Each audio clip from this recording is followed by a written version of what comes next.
el material de hoy en tres bloques: matriz extracelular, citoesqueleto y movilidad, ¿no? Entonces, matriz extracelular es, como su nombre indica, lo que está extra, o sea, lo que está fuera de la célula, ¿no? Que sería esto. Entonces, esto sería el citoplasma y esto lo extracelular. Analicemos. ¿Qué veis ahí? ¿Qué información sacamos?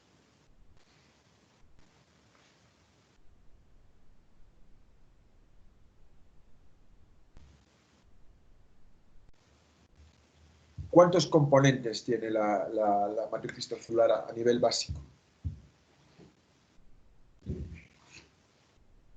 5. Bien, y entonces 5, profe.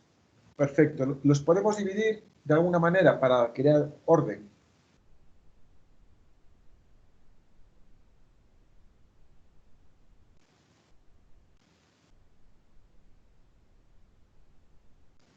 Me explico. Fijaros, hay unas proteínas que son muy grandes, como el colágeno o el proteoglucano, y otras que son más pequeñas, ¿no? Bien, que son la fibronectina, la laminina y la integrina. ¿Tienen algo en común la fibronectina, la integrina y la laminina? ¿Creéis?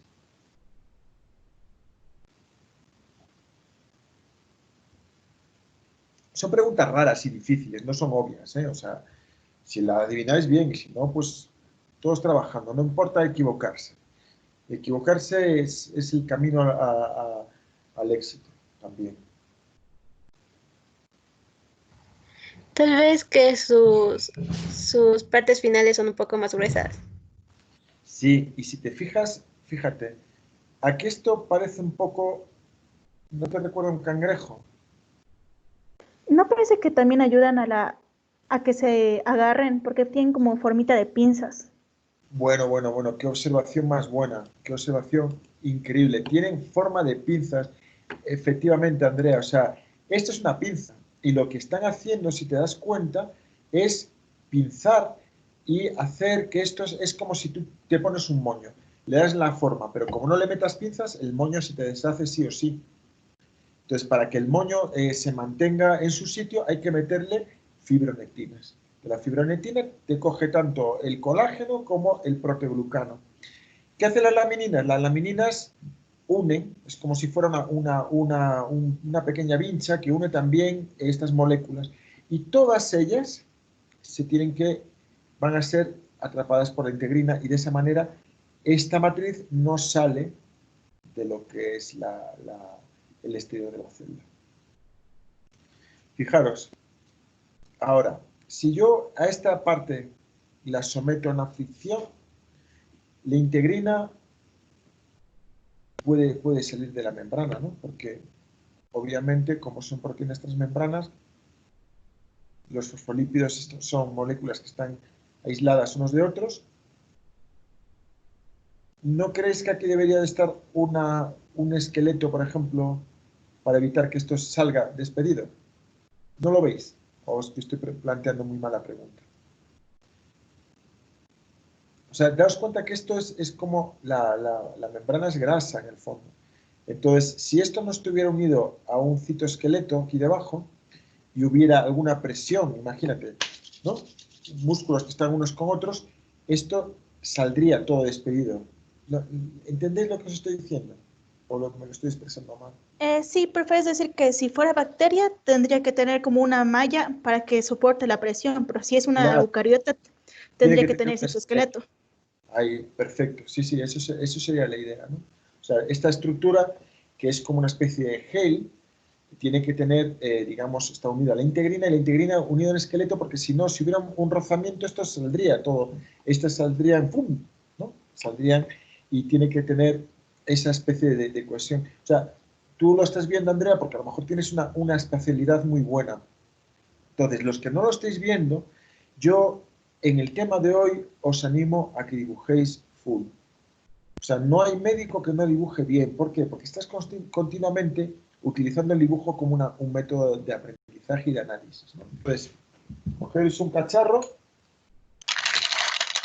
full rotuladores, full lápices y utilizar colores, porque si tú lo ves esto, dices, ya lo vi.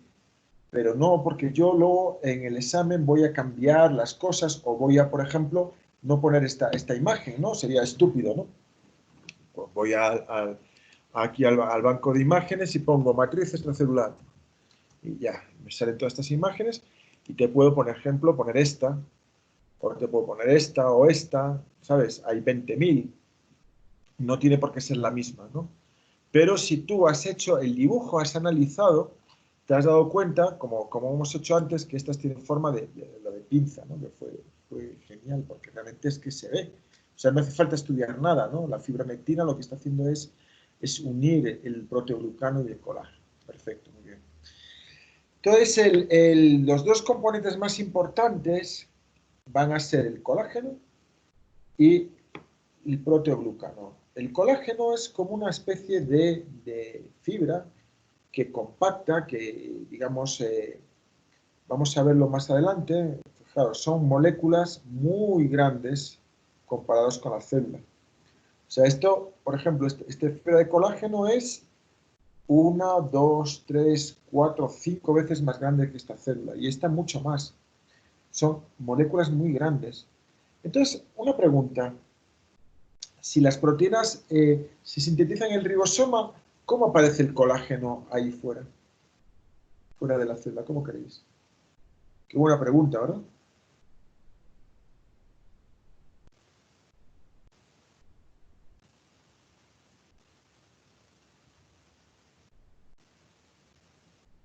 Debe haber un transportador. ¿Y cuál es? Porque nosotros ya hemos estudiado eso. El GLUT1, profe. ¿El qué? El GLUT1. El GLUT1 era para meter glucosa dentro de la célula. Así Es es. por secreción. Vale, ok. ¿Cómo secretas eso? O sea, Ay, no, No, son no, dos Andrea. cosas. Fíjate, es por secreción, tienes razón. Pero ¿cómo haces para secretar una cosa tan grande a partir de una célula que es bastante más chiquita? Yo te digo esto para que os acostumbréis a este método deductivo, tenerlo en la cabeza. Entonces, cuando estudiamos con la duda, con el error, con decir, Dios, ¿cómo? No sé, estoy cojeando, ¿no? Venga, va, ¿cómo? Profe, ¿no es con las fibras de actina? ¿Cómo? No te oigo bien, Leslie. Profe, ¿no es con los túbulos de actina y lisina? ¿Con los qué? Túmulos de... Actina y Sí, lisina. vamos a ver, la leucina es un aminoácido y la actina son polímeros de un monómero de actina, ¿no? O sea, no va por ahí. Es por secreción, pero ¿qué sistema utilizamos Profe, nosotros? puede Sí, ser que pueda ser con el sistema de antiportador, donde pasa una molécula pequeña y puede pasar también al mismo tiempo como la glucosa, que es una molécula más grande. pero lo que estamos excretando son proteínas y habíamos visto que había una vía para excretar proteínas que tenía un nombre. ¿Cuál era? ¿Veis cómo lo importante? O sea, lo importante es tener esta base en la cabeza. ¿Qué dos formas había de llevar proteínas al exterior? Una era las proteínas eran Las transmembranas. acuaporinas, tal vez. No, las acoporinas son para moléculas pequeñas. ¿No era la ruta, la vía secretoria constitutiva? Sí, profe, bueno, se podría decir que es mediante, Podría ser la... son degradadas por las proteasas. Sí, vamos a ver.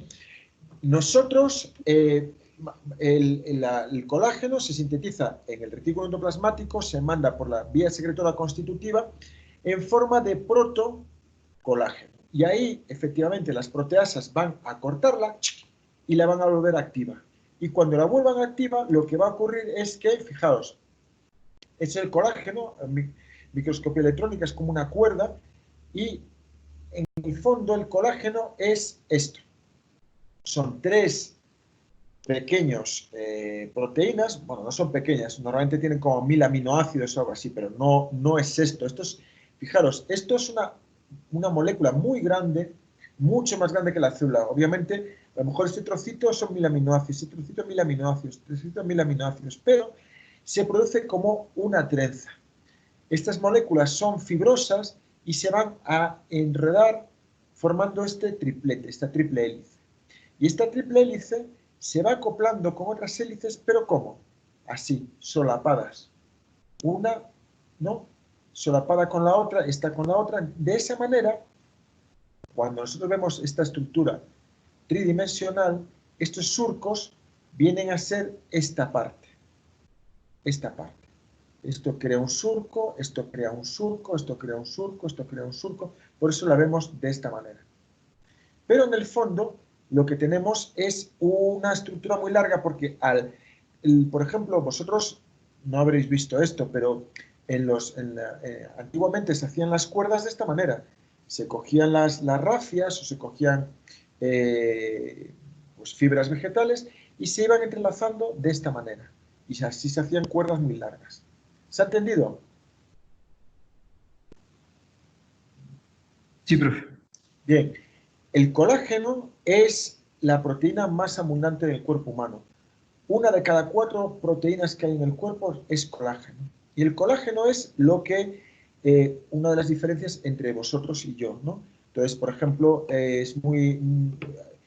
ahora porque estamos en clases virtuales, pero cuando yo estaba en Goodla Park, a mí me alucinaba, yo iba a lavarme las manos, me ponía debajo del secador de Goodla Park y la piel me hace así, flop, flop, flop, flop, flop, flop, porque mi piel ya va perdiendo colágeno. Y yo todavía, bueno, me mantengo un poco, ¿no? Bien y tal, ¿no? Porque como bien, hago deporte.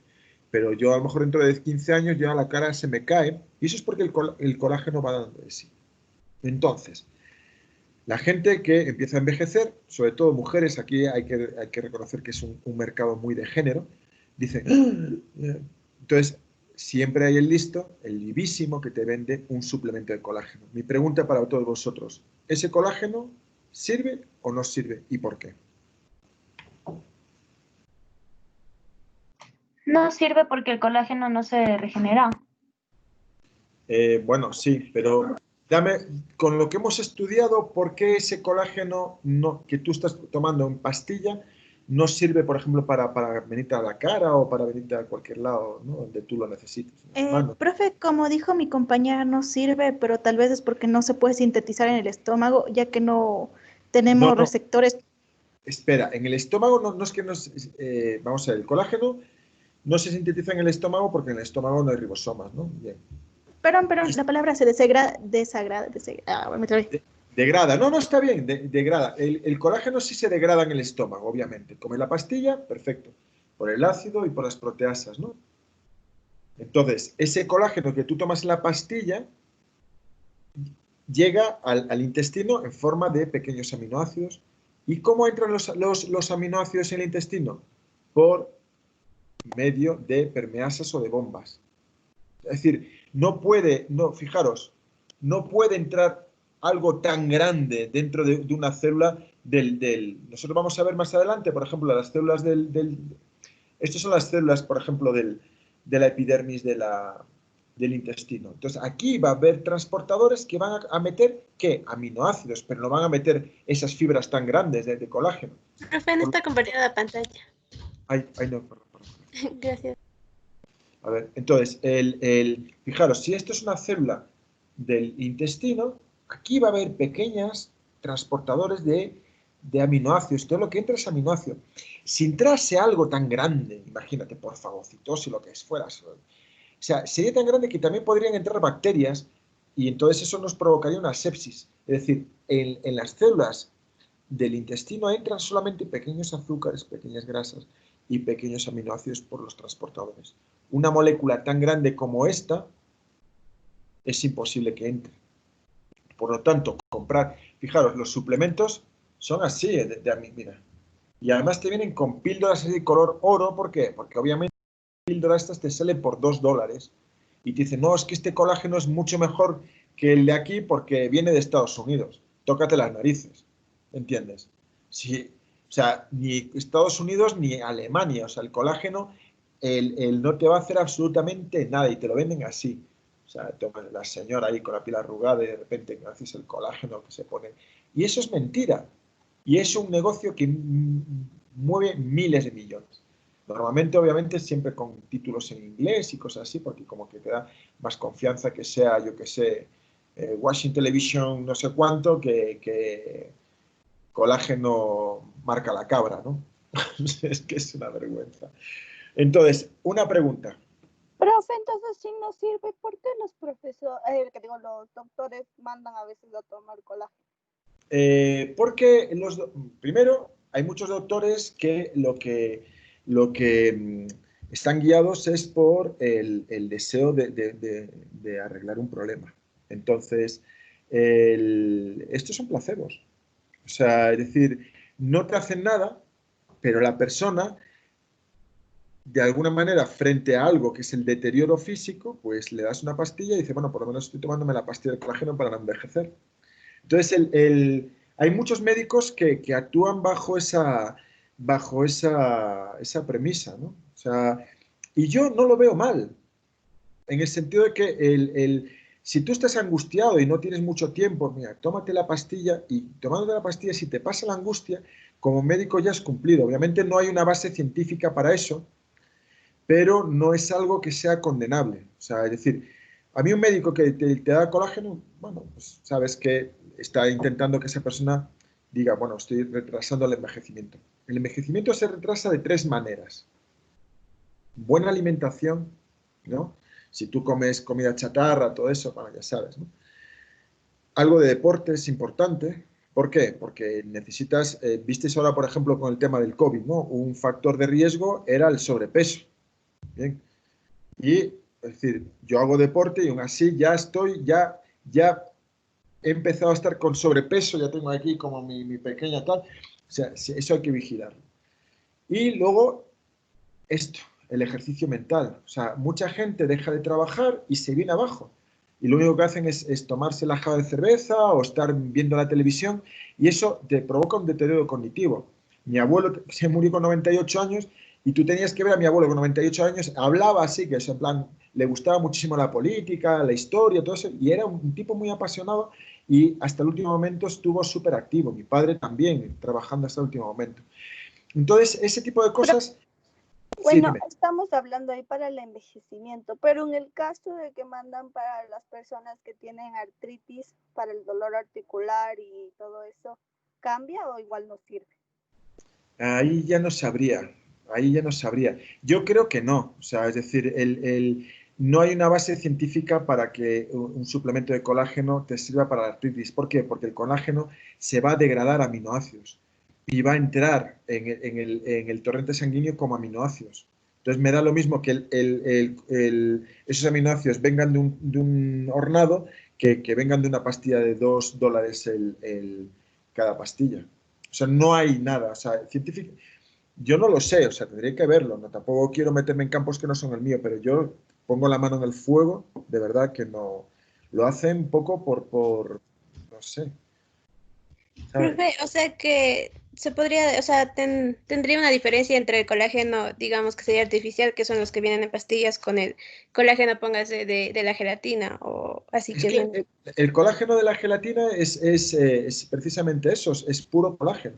O sea, se quitan los huesos, se machacan, en los huesos hay mucho colágeno, se trituran o de los cartílagos y de ahí se extrae el colágeno y ya es la gelatina o un caldo de pata. O sea, es que no hay forma, no hay. Entonces, yo escribí un artículo en el blog sobre eso y lo que es muy interesante también, hay una persona que es un científico nutricionista que se llama Mulet, que también escribe sobre eso y tiene aquí un video, ¿no? De por qué el colágeno no sirve para nada. Es un profesor de bioquímica muy conocido en España. Y bueno, aquí es en la radio y explica las bases de lo que os estoy diciendo, ¿no? Entonces, ahora, fijaros, en este tema yo sería muy permisivo. O sea, yo no soy médico, pero si me viene alguien y me dice, me tomo colágeno, pues adelante. O sea, si a ti te sienta bien, adelante. ¿Por qué? Porque yo creo que donde sí hay que hacer campaña dura son con los antivacunas, ¿de acuerdo? Los antivacunas, eso es una salvajada y unos sinvergüenzas, la gente que es antivacuna, y yo sinceramente, como hay muchos médicos que también opinan lo mismo que yo, es decir, un médico que es antivacunas le debería de retirar la licencia de médico. Entonces, vamos a ver hoy también que el plasma sanguíneo es una matriz extracelular. ¿Y qué hay en el plasma sanguíneo? Por ejemplo, esta molécula. ¿Os acordáis de esta molécula? ¿Qué era? Un linfocito. ¡Ah! El ictus. ¿Cómo va a ser un linfocito si eso es una proteína? El linfocito es una célula. O sea, dime 2 más de esas y me muero, y seguro que si yo me muero os dan el aprobado general. O sea, yo iría por ese camino, ¿eh? Perdón, prefiero el anticuerpo.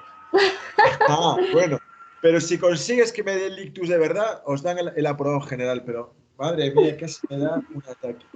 Vamos a ver. Entonces, un anticuerpo sí estaba unido al linfocito, ¿te acuerdas? Entonces, ¿por qué se le llama V a esta parte del anticuerpo?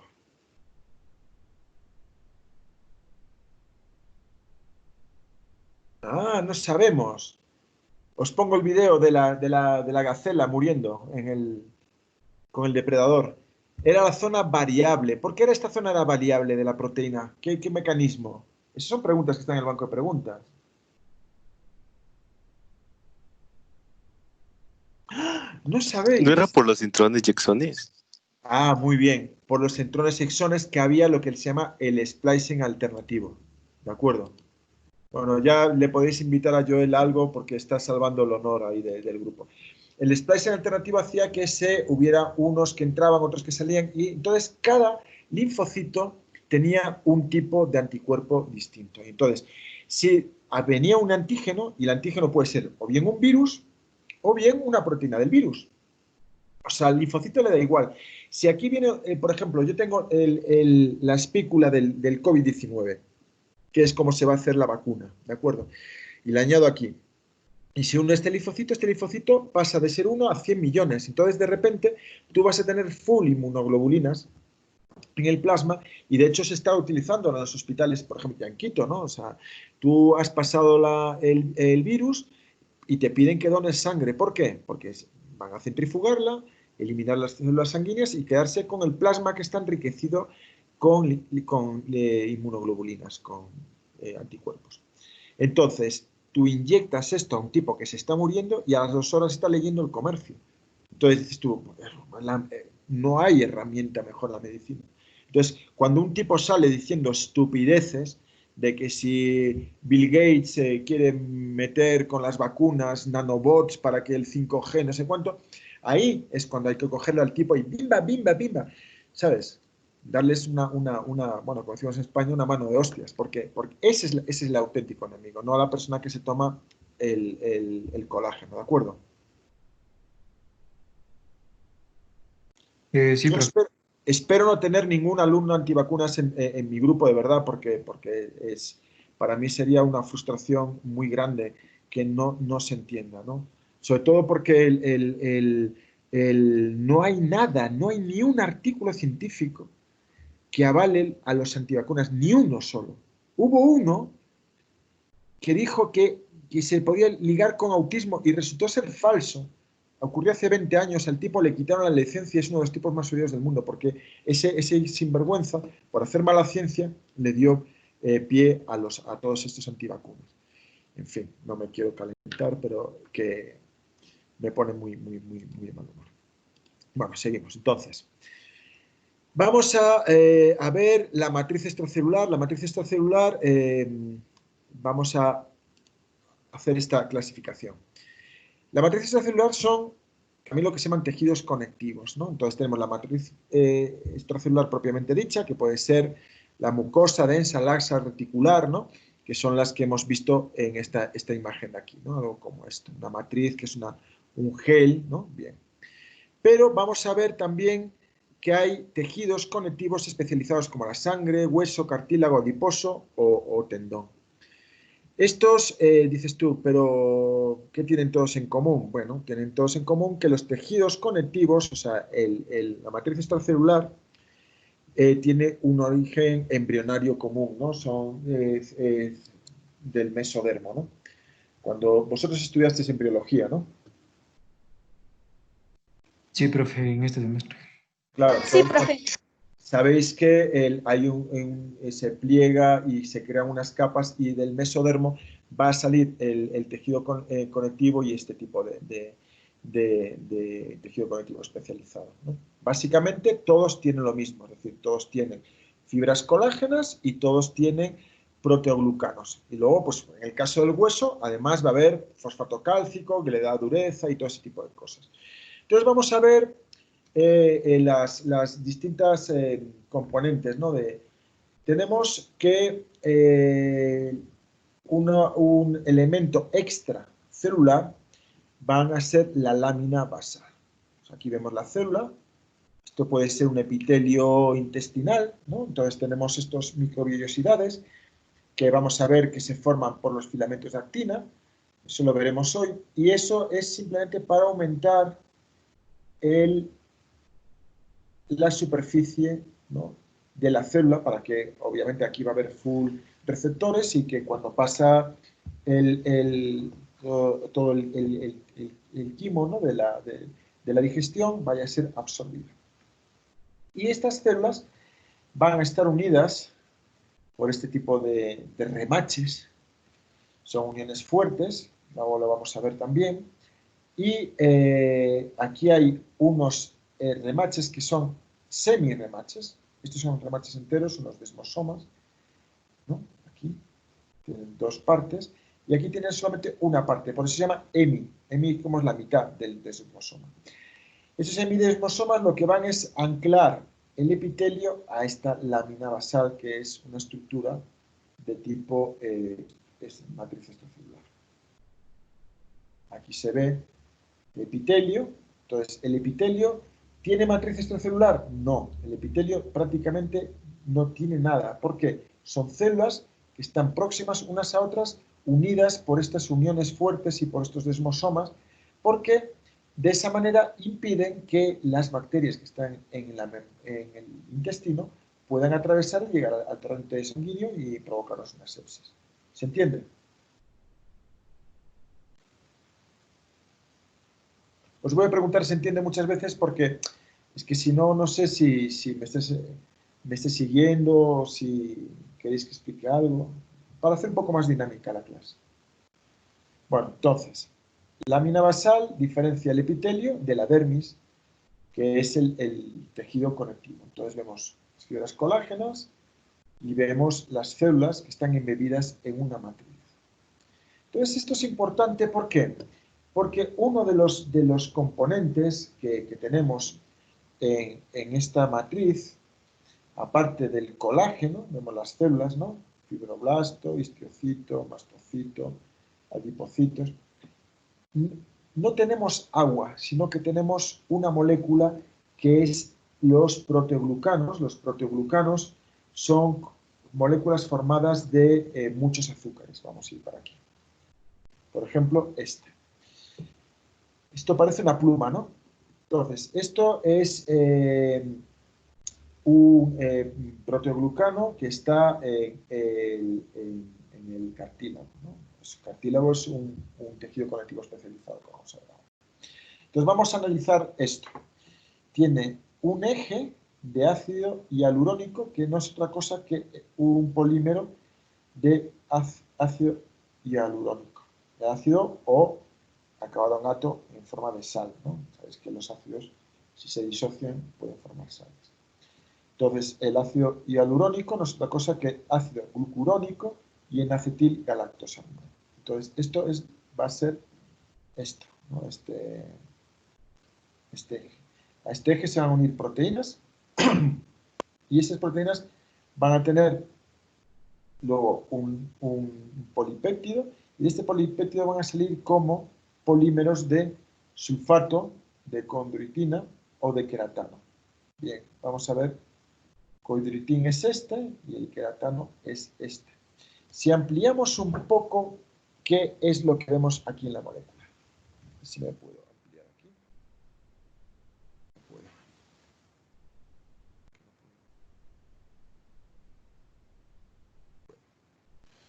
Bueno, entonces, si observamos esto de cerca, vemos que aquí hay un sulfato Aquí otro sulfato. Todas estas tienen sulfato.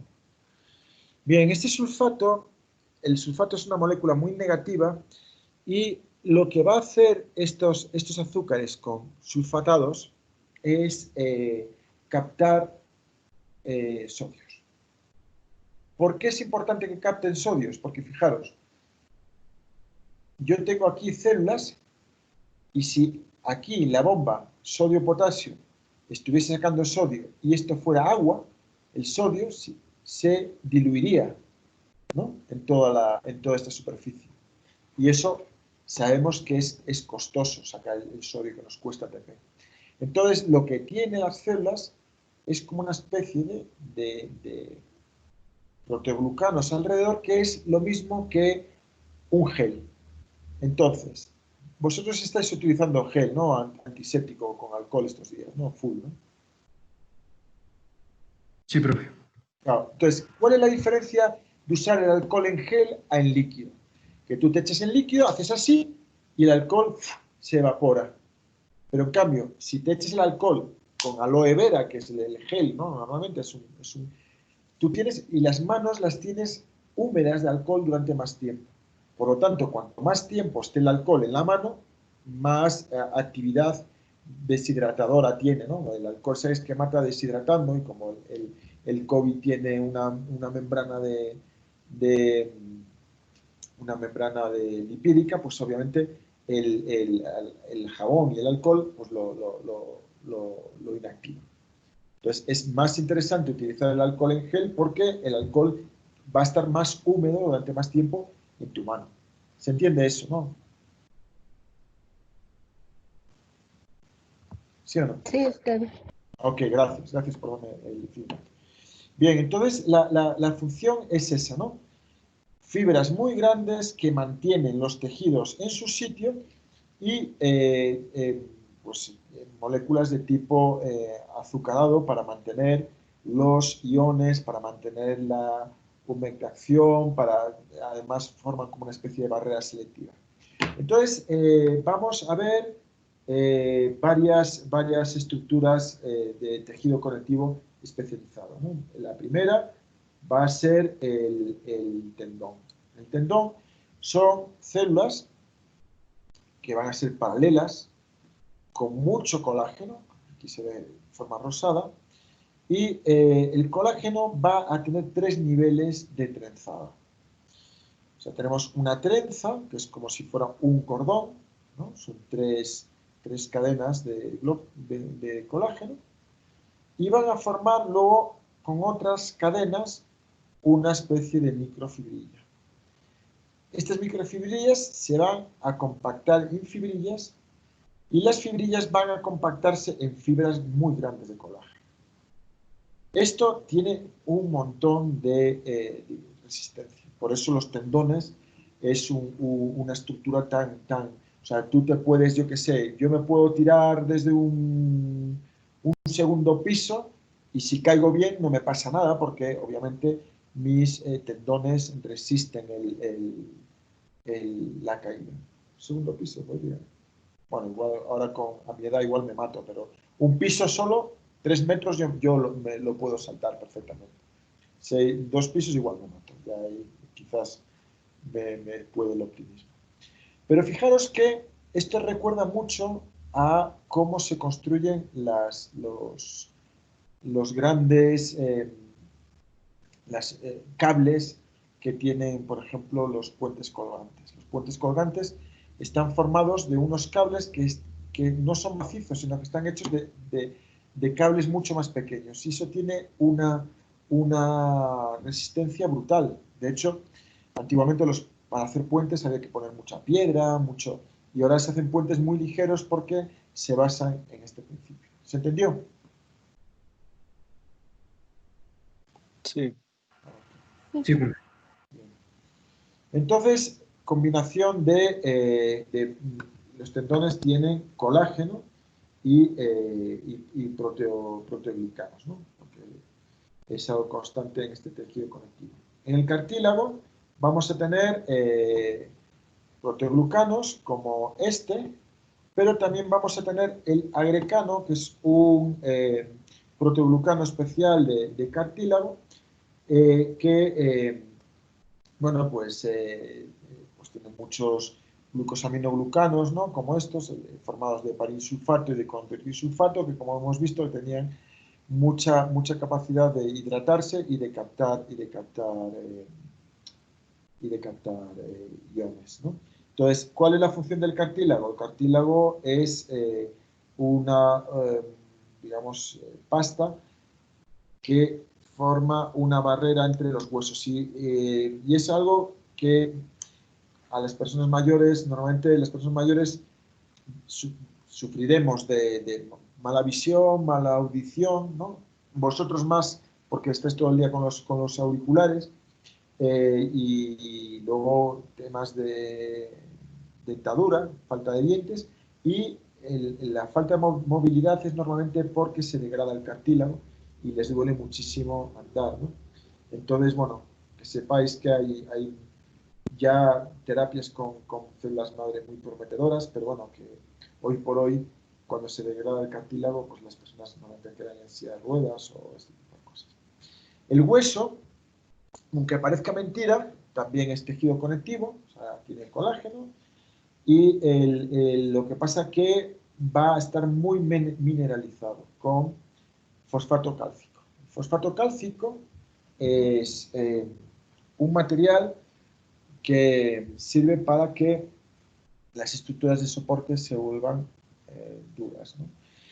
Entonces os voy a enseñar aquí esta foto de Picos de Europa. Picos de Europa son unas montañas que hay en Asturias, cerca de mi casa, ¿no? a 2 horas de donde yo vivía. Este pico es a ver si me estoy ahora entrenando en escalada para ver si voy con mi amigo Manolo, que típico, ¿no? Un español que se llama Manolo, ¿no?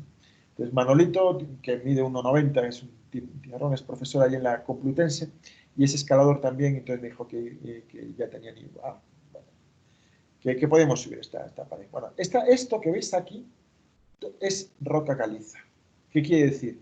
Que esto antiguamente era el lecho marino y se fueron durante miles de años acumulándose conchas, tantas que esto se fue al fondo, esas conchas se convirtieron en piedra y como España está sometida a la presión que hace África, es que España limita con África por el sur, entonces África empuja a Europa hacia el norte y crea estas cadenas de montañas, ¿no? Entonces tú vienes por aquí y a veces te encuentras conchas, ¿no? En la piedra, ¿no? Porque era lo que era, ¿no? Entonces todo esto es de origen orgánico, de estas montañas, ¿de acuerdo? Son unas montañas bastante espectaculares, ¿no? Todo esto es de carbonato cálcico de las conchas, bueno, solamente como una curiosidad, ¿no? Así. Bueno, qué bonito. En fin. Bien. Luego, el sistema nervioso tiene muy poca matriz extracelular, pero también tiene y es bastante importante, no me voy a meter ahora.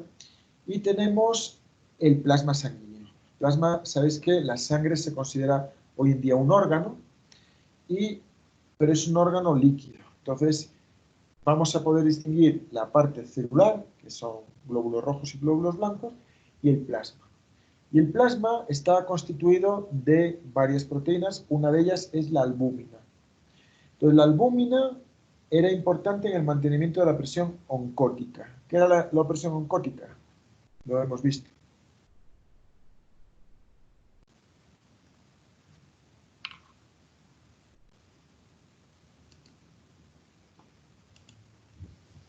Era la presión La osmótica, presión pero osmótica.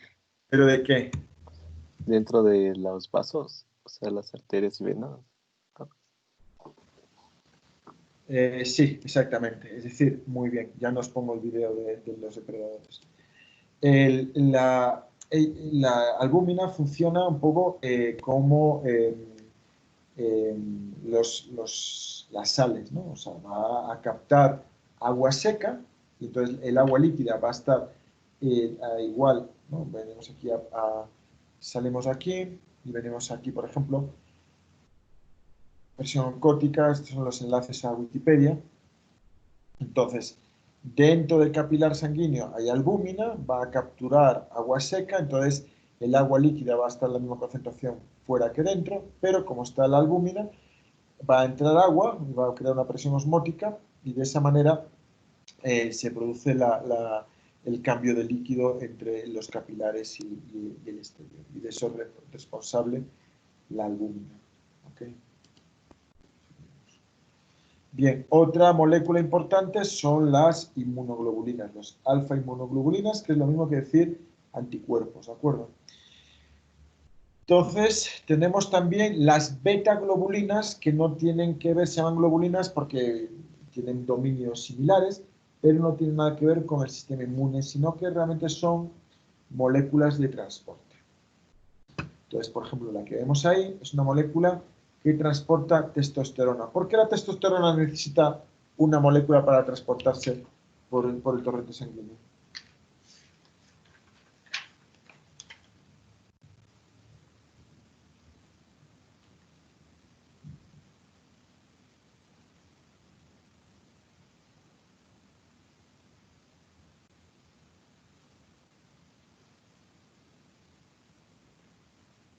Profe, ¿puede repetir la pregunta? Se me colgó el internet un La rato. testosterona, que es una molécula muy hidrofóbica, es una molécula derivada del colesterol, necesita estar dentro de esta beta-globulina para transportarse por el torrente sanguíneo.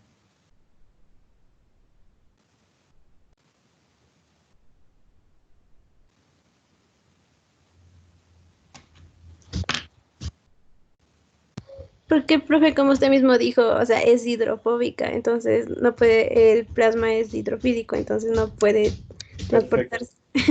No, perfecto. Entonces, esta cubierta va a ser hidrofílica, ¿de acuerdo? Y en el interior va a ser hidrofóbico y la testosterona va a ir de aquí dentro. Entonces, va a ser como estar apanado de cargas para poder solubilizarse. Un poco lo que hacemos con la suciedad. Si yo, por ejemplo, a ti te unto las manos de grasa y te doy agua solo, el agua no te lleva la grasa de las manos. Tienes que darle jabón.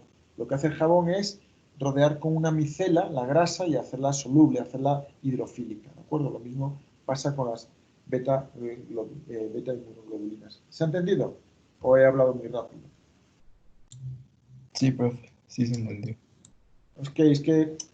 Estas son, hoy y mañana hablo 6 horas de lo mismo y me he tomado ya café un montón, entonces ya estoy con una nota.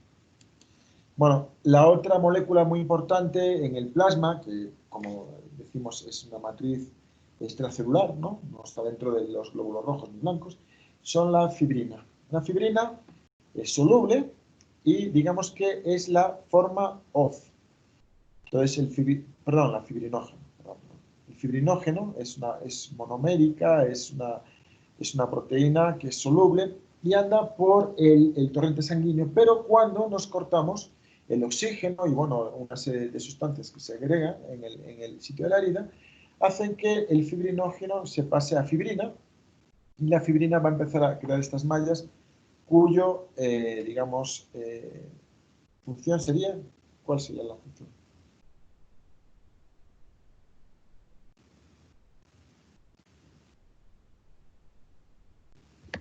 Profe, usted dijo cuando nos cortamos, ¿verdad? Sí.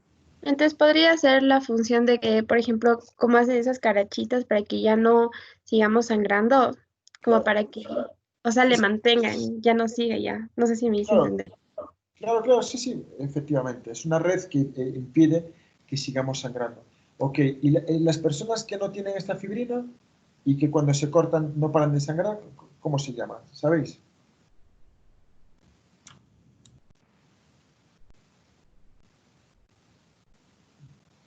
¿No sabéis? Hay personas que son así. El anterior rey de España, Juan Carlos I, ¿Hemofílico? ¿eh?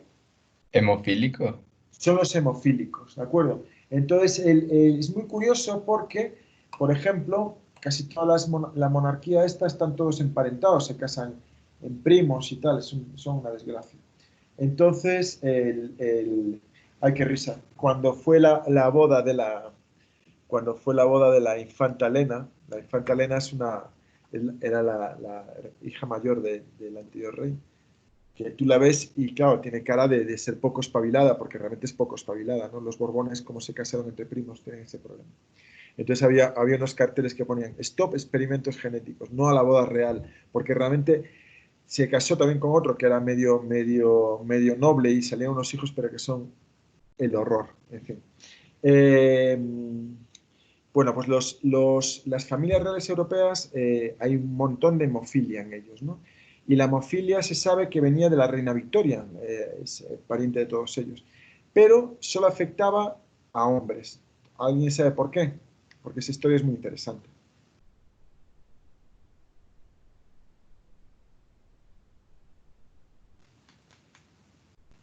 Tiene que ver con la herencia ligada al sexo. ¿Oíste hablar alguna vez de eso? Sí, Ah, bueno, vale. mucho. Si ya habéis oído hablar de eso, ya no lo explico. Ok. Pero Bueno, nosotros no, profe. ¿cómo? Pero unos no. Ah, Yo pues también, no, profe, explique nomás. Sí, ok, Por tú te lo favor. explicas. Vamos a ver, puede haber mujeres hemofílicas, pero es muy raro, porque tendría que ser un padre hemofílico con una madre que fuera, por ejemplo, no hemofílica, pero que fuera portadora del gen de la hemofilia, porque el gen de la hemofilia va en el cromosoma X. Entonces, si yo recibo de mi madre un cromosoma X, yo no tengo otro cromosoma X por parte de mi padre, porque tengo un cromosoma Y. Entonces, el cromosoma de mi madre viene defectuoso y yo soy hemofílico. Pero en caso de las mujeres es muy raro, aunque se puede dar, que reciban un cromosoma X de su padre hemofílico, porque el padre siempre va a ser hemofílico si tiene un cromosoma X, y de una madre que no lo sea, pero que sea portadora. Y entonces, dos cromosomas mutantes te da una mujer hemofílica. Pero eso es muy raro. Ocurre, pero es muy raro.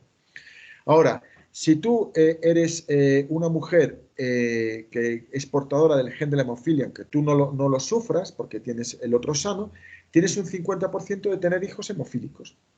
Y entonces eso es lo que pasó con el anterior rey, Juan Carlos, que no sé si habéis leído en la prensa, que es un tipo que se fue a África a matar elefantes, ahora lo han descubierto robando dinero, es un desgraciado.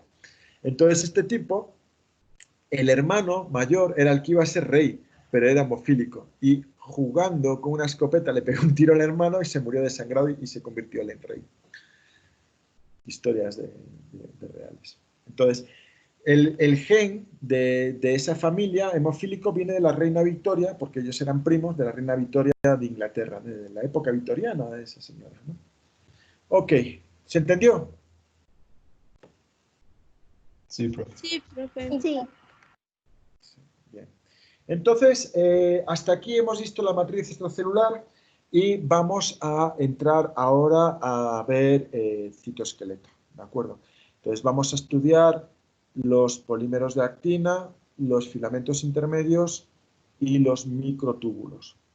Y luego, por último, vamos a ver cómo las moléculas motoras pueden hacer que esto se mueva y le den movilidad a la célula. Ya habéis tomado un café, os habéis lavado la cara.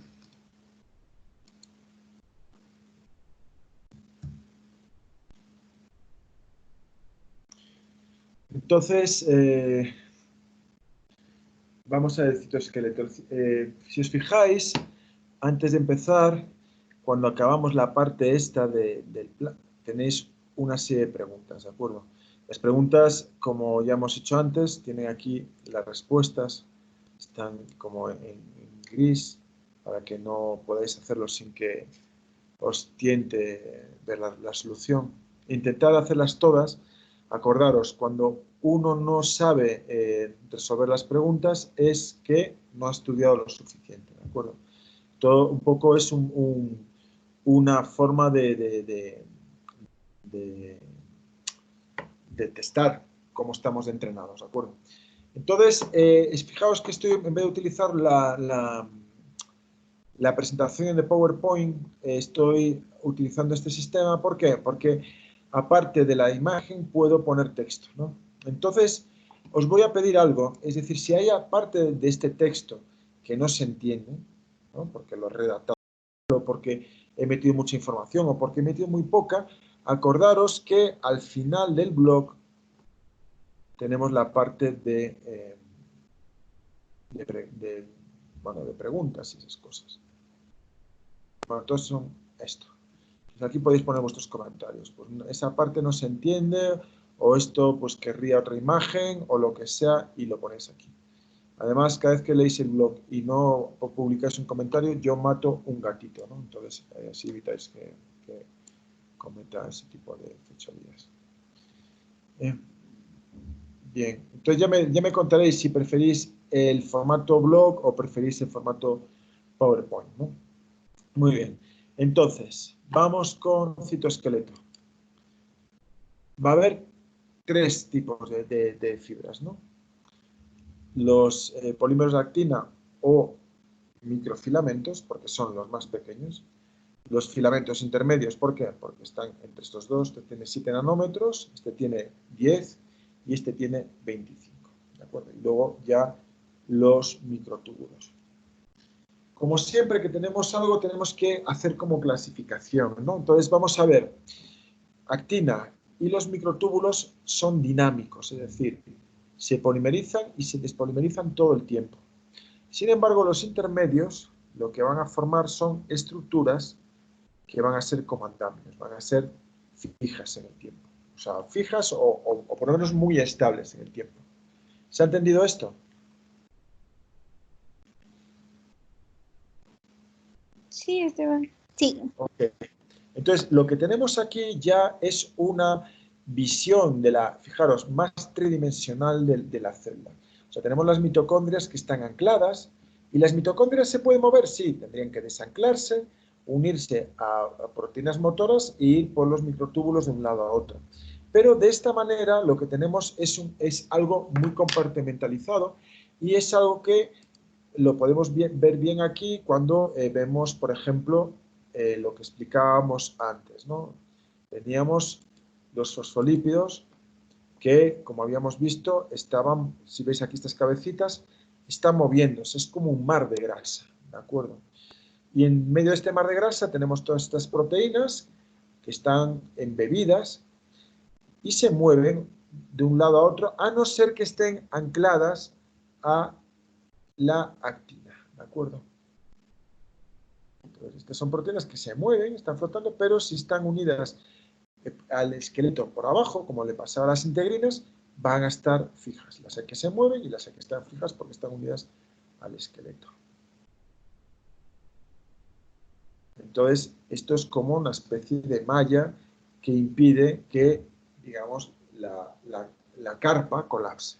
O sea, si vais de acampada y viene un gracioso y rompe las varillas, la carpa colapsa, no se queda. Entonces, esas moléculas son moléculas que están cortando y están regulando, ¿no? Obviamente porque, como sabemos, las membranas van a estar impaginándose, cada hora el 50% de los fosfolípidos se internaliza, o sea que esta membrana es algo que está constantemente internalizándose y produciendo eventos de exocitosis. Entonces, estas proteínas están recolocando, ¿no?, esta estructura. Más grande. Entonces, esto es el esqueleto de actina. Y este esqueleto, a diferencia de los filamentos intermedios, va a estar constantemente polimerizándose y despolimerizándose.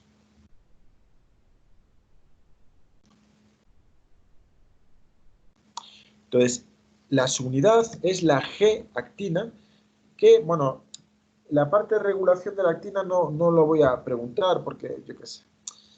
Entonces, va a estar unida a la timosina, entonces, cuando está unida a la timosina, digamos que está en forma monomérica, está off. Pero cuando la timosina desaparece y entra una molécula de ATP, la molécula se activa y se polimeriza.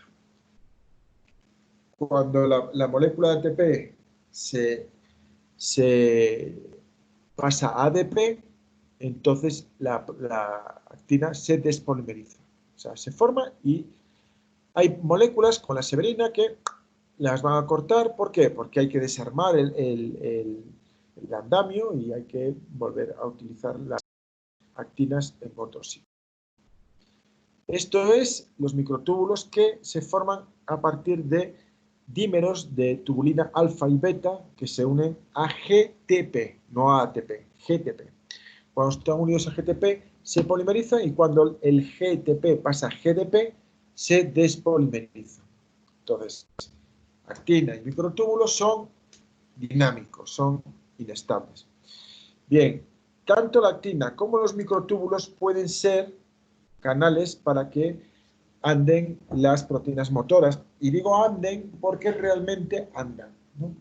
Cada paso que da una de estas quinesinas, por ejemplo, requiere la hidrólisis de un ATP. Se mete un ATP, sale el fosfato y se mueve la patita. Entra el ATP en la otra, sale el fosfato y se mueve. Entonces, cada paso, un gasto de ATP. ¿Os acordáis que eran estas moléculas que estaban aquí en la membrana de la vesícula? ¿Qué función tenían? Sí, eran las patitas. Las patitas son estas, pero estas pequeñitas de aquí. ¿Qué función tenían?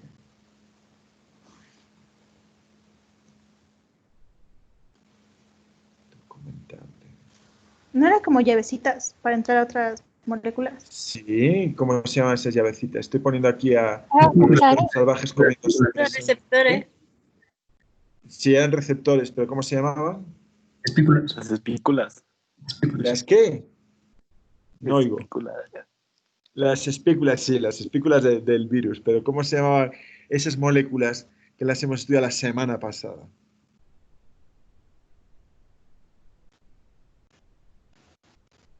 ¿Bacterias? Eran los snares, ¿os acordáis? Que cada snare tenía vesicle snare y vesicle receptor con una T y que eran digamos, complementarios. Por lo tanto, esta vesícula se iba a fijar no en cualquier sitio, sino en aquella membrana que tuviera snares complementarios. ¿Os acordáis? Sí, profesor, el video. Vale, perfecto. No, porque hay que repasar. Entonces, apuntar, repasar snares, porque no lo sabéis todavía. Entonces, fijaros. Uy, perdón, me he pasado. Perdón. Bien, lo que tenemos aquí es una estructura de tubulina alfa, beta, alfa, beta. Entonces vamos a tener una proteína motora que va caminando por las alfas y vamos a tener una que va caminando por las betas. Entonces va a haber una que vaya en un sentido y otra en el contrario. Y de esa manera lo que hacemos es que va a haber vesículas que van de la membrana al aparato de Golgi o al contrario, de Golgi a la membrana plasmática y se recirculariza y el sistema nunca se agota. Es algo muy importante de todos los ciclos de la vida, ¿de acuerdo? Entonces, fijaros, hay una cosa importante y es que una de las diferencias que nos sirve para reconocer a los microtúbulos de la actina es que los microtúbulos siempre tienen unos centriolos, ¿de acuerdo? Los centriolos son centros de polimerización de la actina o de despolimerización, ¿de acuerdo? Entonces, son esas estructuras, ¿vale? Muy bien, pues seguimos. Entonces, fijaros, diferencias de tamaños, 25, 10 y 7, ¿no? Actina, intermedios, microtúbulos. Aparte del tamaño, del diámetro, también está la localización. Entonces, microtúbulos en azul, siempre unidos a unos centriolos. La actina normalmente está en la superficie de las células. Y los filamentos intermedios normalmente cruzan de un lado a otro, de un desmosoma a otro desmosoma, o van desde la membrana plasmática a la membrana nuclear, ¿no? Son, digamos, mientras que la actina son moléculas que se polimerizan y despolimerizan, los filamentos intermedios son como andamios fijos, ¿de acuerdo? Y están ahí para que se anclen las dos organelas. Bien, esto es una célula epitelial, pero esto es una neurona. Y lo mismo que el otro tipo de células, pues tiene los tres elementos. Tiene los microtúbulos, que son como las autopistas, son en azul, vemos que sirven para que vayan las vesículas que llevan los los neuroreceptores, ¿no? Pues la adrenalina, la epinefrina, la serotonina, ¿no? Todos los neurotransmisores, no me acordaba, para liberarlos aquí en la sinapsis. Entonces, como la sinapsis tiene que tener mucha superficie, va a haber filamentos de actina que hacen que aumente la superficie. Entonces tenemos microtúbulos de actina y tenemos en color rosa los filamentos intermedios que hacen que el axón tenga rigidez. Aquí tenemos una célula en división. ¿Y qué hacen los microfilamentos? Bien, microfilamentos, el extremo se une al cinetocoro y una proteína motora va haciendo que esto arrastre uno de los cromosomas hacia un polo y otro al otro. En vegetales hay una droga que se llama la colchicina que hace que los microtúbulos no se polimericen y entonces cuando se duplican los cromosomas obtenemos a veces plantas con el doble de dotación de cromosomas simplemente porque hemos impedido que hubiera una segregación de cromosómica por la colchicina. Eso no se puede hacer en humanos porque se descompensaría, los humanos son mucho más regulados que las plantas y entonces esos experimentos no se pueden hacer, o mamíferos, ¿no?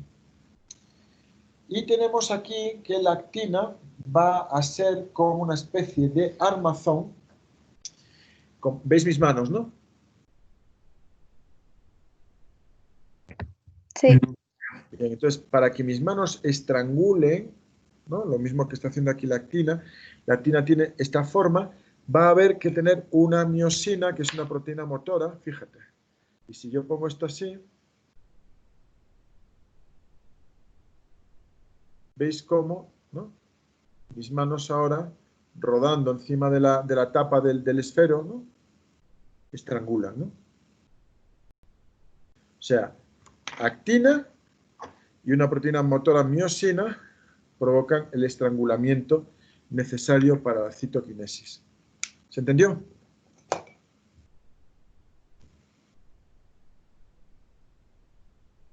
Give me feedback. Sí, profe. Sí, profe. Perfecto, muy bien. Entonces, típica pregunta de examen. Os pongo estas tres imágenes, que pueden ser estas o pueden ser otras similares, ¿de acuerdo? ¿Por qué? Porque hago las preguntas a lo jibiri-jibiri, o sea, voy, matriz extracelular, no tengo por qué poner esta que apareció puedo poneros esta, ¿no? Y lo mismo con este tipo de células. Entonces, si borro esto con el Photoshop, ¿cómo sabrías que estos son filamentos intermedios, estos microtúbulos y esto actina? Por el grosor. ¡Yuhu! Mal. Por el grosor y grosor. Explícame más. Observa, analiza. Por cómo están dispuestos cada uno. Pero entonces, cuéntame. Entonces tendrías que decirme qué. Los filamentos intermedios está como que todos están unidos, pero porque están unidos en un centro, ¿ya? En cambio, los de actina son como que están unidos entre Son los periféricos. lados. Una periferia. Ajá, exacto. Periféricos. Y estos Sí. cruzan todo el citoplasma. Vale, sigue. Ya, y los microtúbulos, en cambio, son como que se van a unir, pero todos juntos en un punto inespecífico, no necesariamente. No, No. inespecífico no. ¿Qué había aquí que era lo que hacía que se nucleara? Volvemos Era aquí. El centriolo. El Eso, centriolo. centriolo. Se iban a unir al Entonces, centriolo ya. claro, entonces fíjate, cuando ponemos el mapa de carreteras de España, por ejemplo, ¿qué vemos aquí? Está Madrid aquí y tenemos todas las radiales. Esta es la A1, la 2, la 3, la 4, la 5 y la 6, que es la que lleva Galicia. Entonces, luego vamos a tener las comarcales o las más que son estas aquí. Entonces, la roja sería microtúbulos y de estas azules o verdes serían la actina y los filamentos intermedios. Bueno, la actina, ¿por qué? Porque digamos que hay proteínas motoras en la actina, hay proteínas motoras en los microtúbulos, pero los filamentos intermedios no tienen, de acuerdo, proteínas motoras. Proteínas motoras.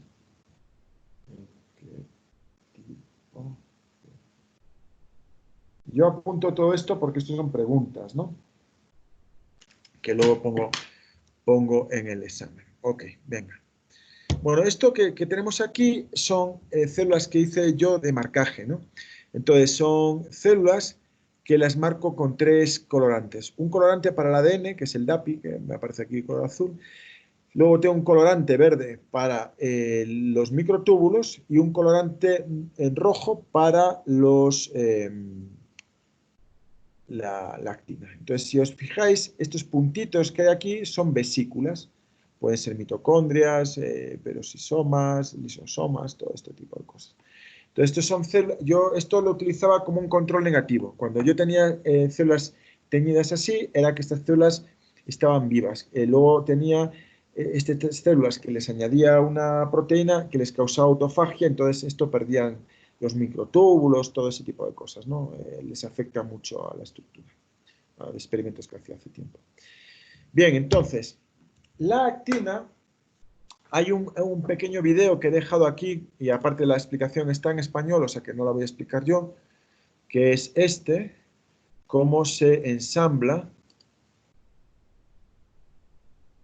Y entonces, bueno, este está sin...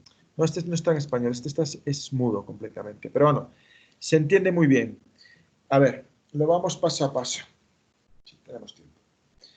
Tenemos la proteína G. La proteína G va a tener un lado positivo y otro negativo. O sea, tiene como 2 partes. O sea, la actina. Entonces, para activarse tiene que salir la timosina, que se está pegada a ella, y unirse a ella ATP.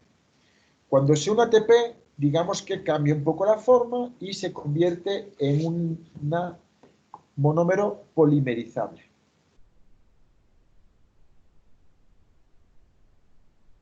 Cuando el ATP pasa a ADP, se despolimeriza. Entonces, hay como 100 proteínas que van a interaccionar con la actina. Entonces, no es fácil la regulación de la actina. Entonces, yo no espero que os sepáis la regulación de la actina porque la función es que entendáis el funcionamiento de la célula, no que os convirtáis en biólogos moleculares, ¿de acuerdo? Esa información toda está en Google, está en YouTube, es muy fácil de acceder a ella. Lo que yo sí quiero es que entendáis que, por ejemplo, cuando una célula hace una fagocitosis, la fagocitosis tiene que ser súper rápida. Vamos a verlo. A ver. Habéis visto, hay este video que es muy chévere, que es un macrófago persiguiendo a una bacteria.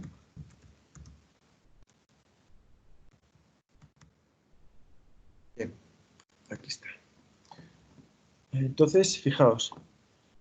La bacteria es una Streptococcus pneumoniae que tiene como una especie de cápsula de moco alrededor, por eso el macrófago no lo puede comer, ¿no? Entonces, esta es la bacteria que provoca la neumonía.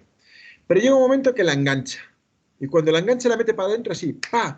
Fijaos, todo esto, este movimiento de esta ameba es gracias a que emite unos pseudópodos con actina y hay una proteína motora que es como si yo echo una mano, me agarro algo y tiro del brazo, ¿no?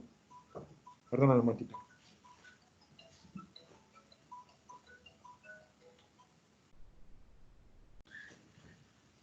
Es el movimiento que tiene la actina. Me agarro y tiro, ¿no?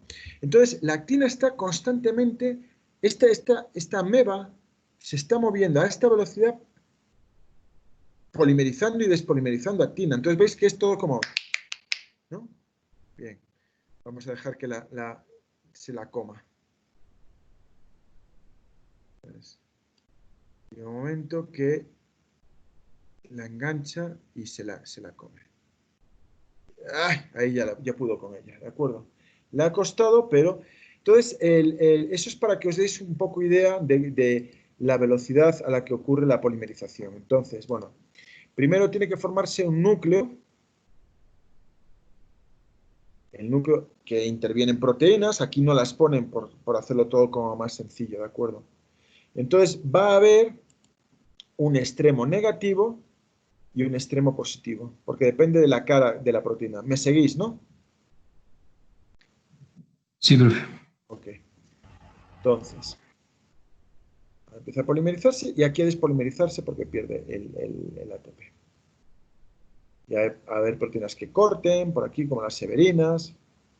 Entonces, fijaos, no es del todo correcto, ¿no? El video, ¿no? Entonces, en el texto que os he dejado, ya lo veréis. Aquí dicen que, por ejemplo, la profilina inhibe la nucleación, y eso es falso. O sea, la profilina lo que hace es regula la nucleación. Si está on, nuclean. Si está off, inhibe. Entonces, eso me ha pasado con las alumnas que dijeron, no, es que lo del COP no lo entiendo. Bueno, es que muchas veces lo que se trata cuando se hace divulgación es contar una historia completamente entendible, ¿no? O sea, COP1 va para arriba, la COP2 va para abajo y ya. Y luego ves que no es así. Bien, ¿por qué? Porque hay excepciones, porque la biología es más complicada de lo que estamos viendo en 4 meses, ¿no? Entonces, lo que me interesa ahora un poco es que entendáis que se regula y ya. Es que en el texto de ahí le di un poco de más de importancia a la regulación. Pero... Entonces, no se pueden nuclear porque está la profilina ahí unida. Es un momento que la profilina se va y entonces es cuando empieza la nucleación. Cuando la profilina se une a ATP, a la actina con ATP,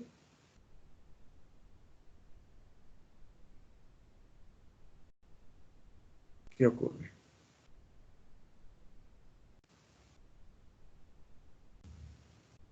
Ya, entonces empieza con proteínas accesorias a regular la polimerización, que es súper rápida, súper rápida. Daos cuenta cómo se movía el macrófago. Luego vienen las severinas, cortan, porque hay que estar constantemente reorganizando esto, ¿de acuerdo? Bueno, lo veis con más calma. Entonces, la idea principal es que la actina funciona como una pieza del Lego. Entonces, nos permite hacer trozos pequeños, trozos grandes, trozos en haces o trozos en red, ¿de acuerdo? Entonces, va a haber la cofilina, la filamina, la timosina, todos son proteínas que va a estar on-off y entonces de esa manera la célula escoge la estructura que le venga mejor, ¿no? Hay como una lógica, ¿no? ¿Se ha entendido?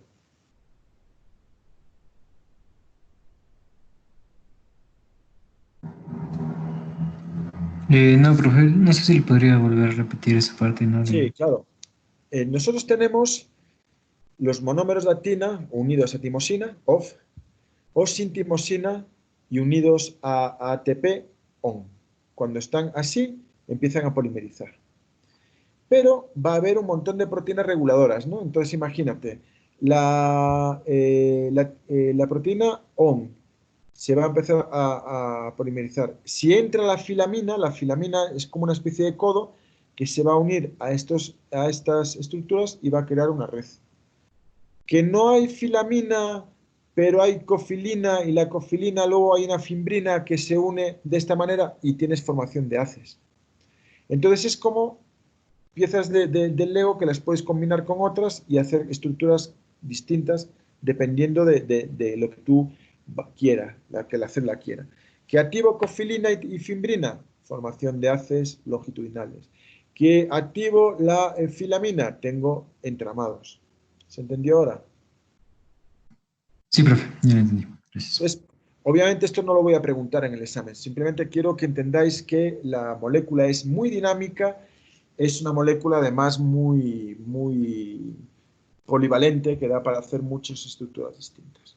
Como, por ejemplo, este andamio que es el de las sarcómeras, que sirve para que aquí haya racimos de... vamos a ampliar esto. En rojo está la actina y aquí hay como racimos de miosina. La miosina va a tener estas cabezas que pueden estar relajadas o pueden estar contraídas. Si están contraídas, la cabeza viene para atrás y la sarcómera se achica, se hace más corta y de repente el músculo se vuelve duro y tú estás flexionando una articulación. Uy, perdón. La actina unida a cabezas de miosina sirven para mover los cilios, sirven para lo que habíamos visto, cerrar el anillo de la citoquinesis, o para los pseudópodos, es decir, la actina se viene hasta aquí polimerizando y esta cabeza de miosina va arrastrando el resto del cuerpo y de esa manera el macrófago o la ameba pues van reptando. Cuando vosotros hagáis prácticas de microbiología, una práctica muy chula es coger y ver amebas que hay intestinales, normalmente de niños, ¿no? ¿Preguntas?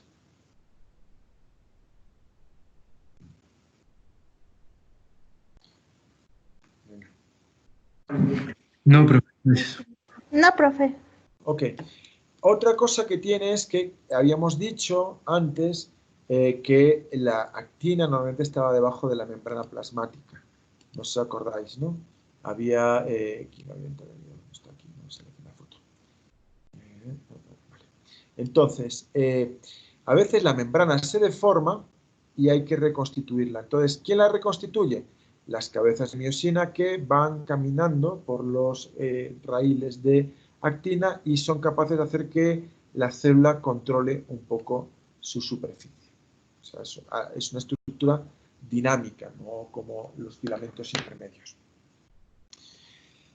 Bien, la actina además también tiene una función estructural, es decir, es capaz de ir de uniones estrechas a unión estrecha. ¿Veis aquí en rojo? Unión estrecha. Entonces, se crea como una especie de viga, ¿no?, que une esta unión estrecha. ¿Qué es una unión estrecha?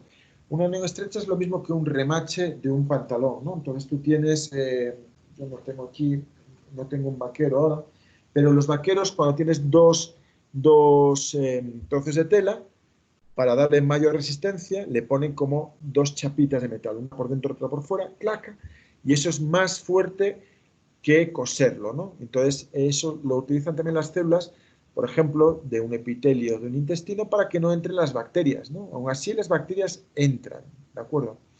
Entonces, fijaos una cosa, hay una bacteria que es súper chévere, que es esta, que es Listeria.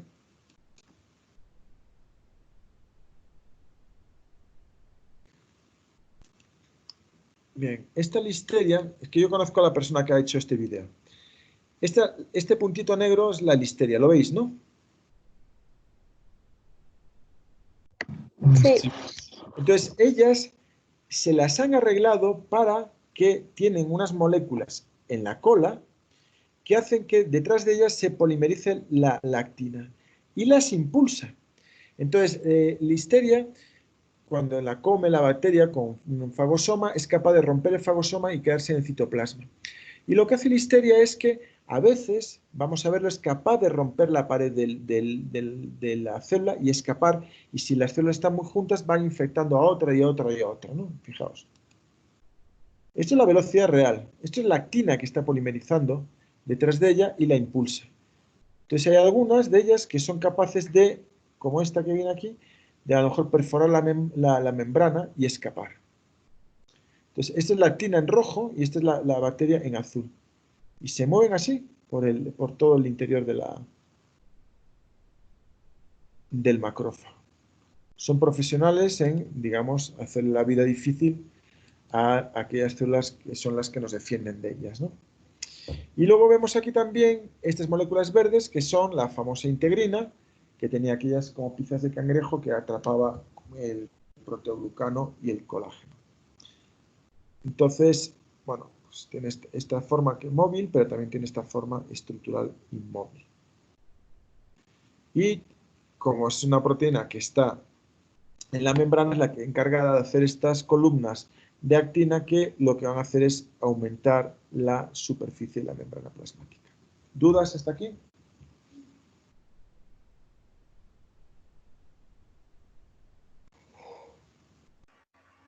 No, profe. Ok, bueno. Pues ya aquí hemos llegado al final de la actina, ¿de acuerdo? Esto es todo lo que... Y vamos a entrar con con los microtúbulos. Los microtúbulos son dímeros de subunidad alfa y beta, y como son dímeros de alfa y beta, van a tener polaridad. Este va a ser el extremo positivo, el correspondiente con alfa, y el B, el negativo. Entonces, eso es polaridad. Cuando vemos el corte de sección, vemos que está compuesto de 13 filas. 1, 2, 3, 4, 5, 6. Contamos 1, 2, 3, 4, 5, 6, 7, 8, 9, 10, 11, 12, 13. Porque he contado 1 a 1. ¿Soy tontito? No, porque lo pone aquí. Pero hago este ejercicio porque en casa, para realmente estudiar la tubulina, debéis de hacer el dibujo. Y dibujar 1, 2. Es la única manera de que este tipo de información se os quede en la cabeza, ¿de acuerdo? Entonces, cuando está unido no al ATP, sino al GTP, es decir, a la guanidina trifosfato, este dímero está activo y se polimeriza. Cuando pierde el GTP, porque se hidroliza el GTP, se despolimeriza. ¿Se ha entendido?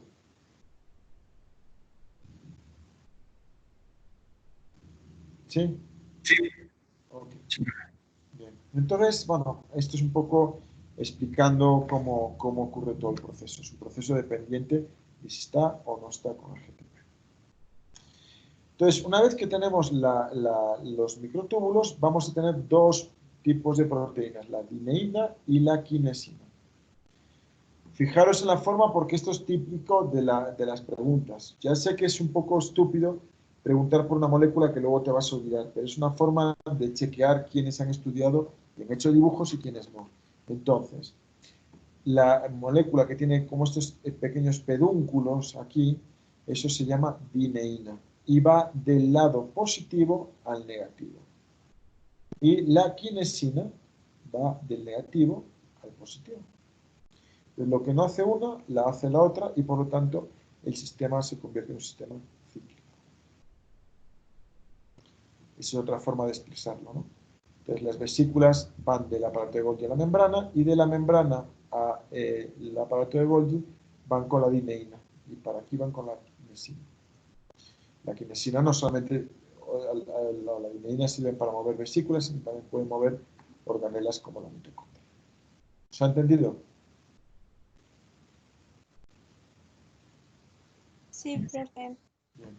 Entonces, esto es algo que yo luego en casa os recomiendo que hagáis. Es un dibujo complejo, pero ¿qué ocurre? Que cuando yo dibujo, me paro en detalles que antes no veía, ¿de acuerdo? Porque la visión así es una visión superficial, ¿de acuerdo? O sea, nosotros necesitamos analizar esta imagen y la mejor manera es reproducirla. Ya sé que estamos en una época donde hay videos, hay imágenes en todas partes, pero, por ejemplo, en Francia, ahora han vuelto a los dictados, han vuelto a un montón de prácticas antiguas por retroceso educativo, porque se han dado cuenta que no había capacidad de análisis. Entonces, por favor, esto es lo mismo. Entonces, fijaros, si yo os pongo esta imagen, no voy a poner esta misma. ¿Y cómo podríais distinguir el hemidesmosoma del desmosoma?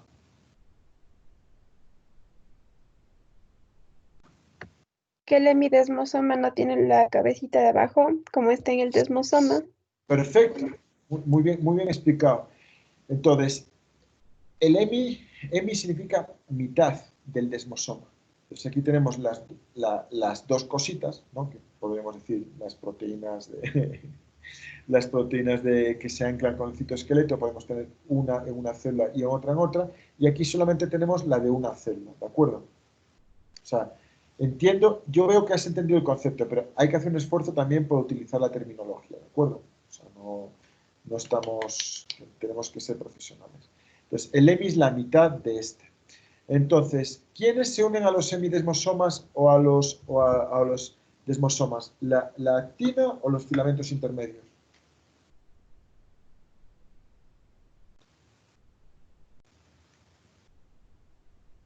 Los filamentos intermedios. Perfecto. Entonces, ¿dónde se une la actina? Se une pues a estas placas de anclado que eran aquellas estructuras que eran estas. La unión estrecha y la unión adherente.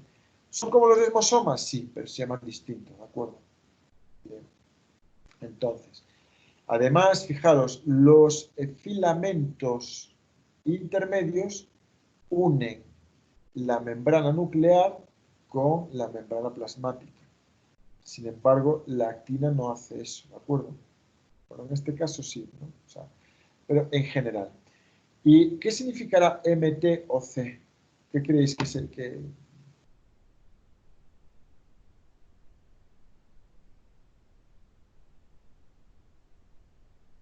¿Qué es eso? ¿Cómo se llamaría eso en castellano?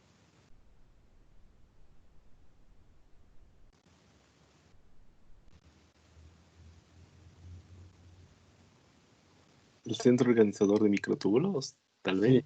Sí, no, perfecto. Y son los centriolos, ¿no? De toda la vida. Entonces, fíjate una cosa. ¿Los centriolos dónde están? ¿En el extremo menos o en el extremo más de los microtúbulos?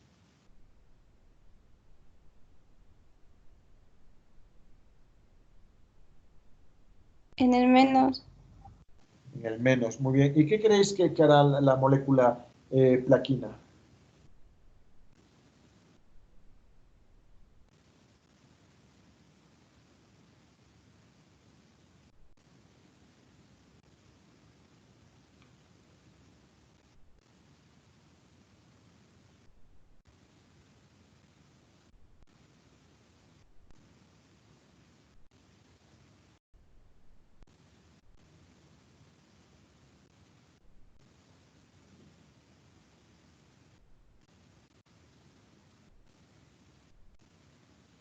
¿Analizad?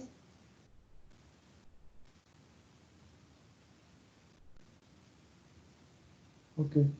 Bueno, lo mismo que la integrina, ¿no? Unían cosas, ¿no? Unían proteínas de transmembrana con el esqueleto y le daban a todo en la estructura una cierta... ¿cómo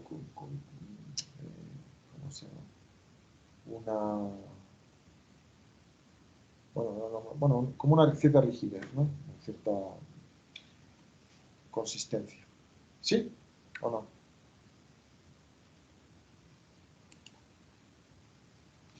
Bueno, entonces acordaros que los microtúbulos no solamente son autopistas, sino que haciendo combinaciones de microtúbulos podemos tener centriolos y podemos tener también, por ejemplo, cilios o flagelos. Lo vamos a ver ahora.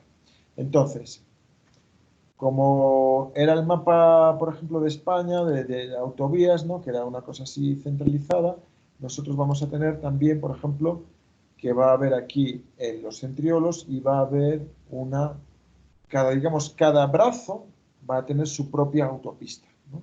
¿Se entiende, no?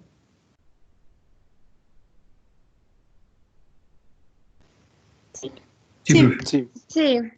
Entonces, obviamente, por ejemplo, en Ecuador, que es un país como más longitudinal, norte-sur, porque están los Andes, va a haber más carreteras norte-sur que carreteras cruzando de un lado a otro. Por eso, por ejemplo, en el caso del músculo estriado, la estructura va a ser de este estilo, ¿no? Entonces, digamos que los microtúbulos son parte importante de la forma, ¿no? de las células. Y luego, además, va a ser importante para el caso de la división celular. Y también vamos a tener estructuras móviles, como los cilios o los flagelos.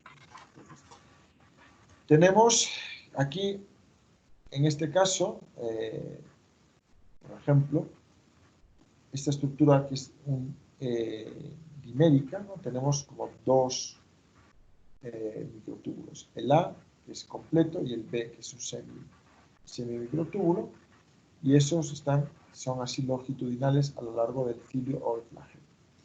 ¿Y qué es lo que hay entre estos dímeros? Va a haber cabezas de dineína. Entonces la dineína va a activarse o inactivarse. Si se inactiva todas las de la derecha a la vez y luego todas las de la izquierda a la vez, el movimiento es ciliar, como el de mi brazo, ¿no? O sea, lo que hace en mi brazo son lo que hacen las células de aquí de mi garganta cuando trago polvo, bacterias. Al hacer así, están mandando mi moco hasta la garganta y yo lo trago, si soy una persona educada. Si soy un guarro, escupo, ¿no? Ahí en la calle, ¿no? Pero la función es sacar el moco de fuera y que no te entre los pulmones, que es un área más complicada. Si yo tengo, por ejemplo, este cilio, bueno, en este caso este flagelo, por ejemplo, del espermatozoide. El espermatozoide se mueve así, como una especie de hélice, ¿de acuerdo? Para que se mueva así, la dineína tiene que activarse de manera secuencial. 1, 2, 3, 5, 6, 7, 8, 9, 10. O sea, primero esta, luego esta, luego esta. Y al hacer eso, él, ¿no?, crea una especie de oscilación que hace que el espermatozoide pues, pueda llegar al óvulo, ¿no? Entonces, todos sabéis, ¿no? Se produce un montón de espermatozoides y hay como una especie de selección. O sea, se produce un montón de ellos porque de esos millones solamente uno va a llegar, ¿no? Entonces, tengo una amiga que ahora es profesora, es catedrática en Harvard, y cuando empezamos a trabajar, empecé a trabajar en desarrollo, esta chica se planteó una hipótesis, la verdad que fue muy inteligente, que fue, ok, los espermatozoides sufren evolución también los óvulos, y se ha visto que sí, ¿no? De hecho, cuando nace un bebé tiene como 6 millones de óvulos y al cabo de 3 meses pues tendrá como 450, cada uno de ellos ha sufrido también una selección, ¿no? Un poco lo que estábamos viendo antes con los videos de los depredadores ahí comiéndose a las pobres presas. Entonces, vosotros estáis aquí en clase, yo hago la labor de, digamos, un poco de purgar, ¿no?, a aquellos que no están trabajando. Entonces, los que no estéis trabajando no es porque no seáis inteligentes, es porque no os estáis entrenando bien. Entonces, cuando hacemos estos ejercicios y vemos cosas que no sabemos, es que hay que estudiar, ¿de acuerdo? No queda otra. O sea, no se aprueba sin estudio. Bien, ¿preguntas hasta aquí?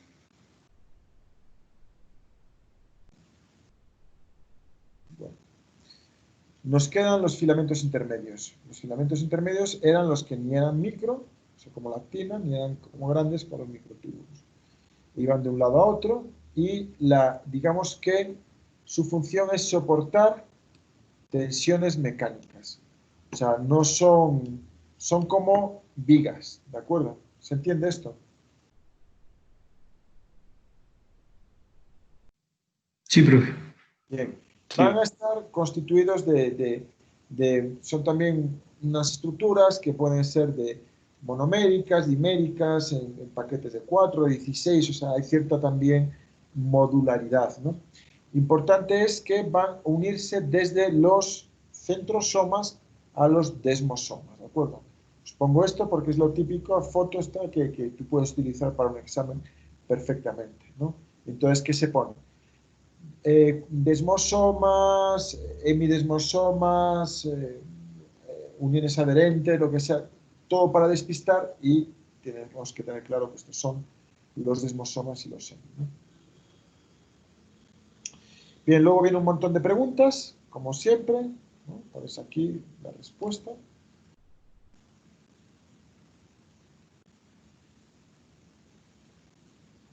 Y vamos con la contracción muscular.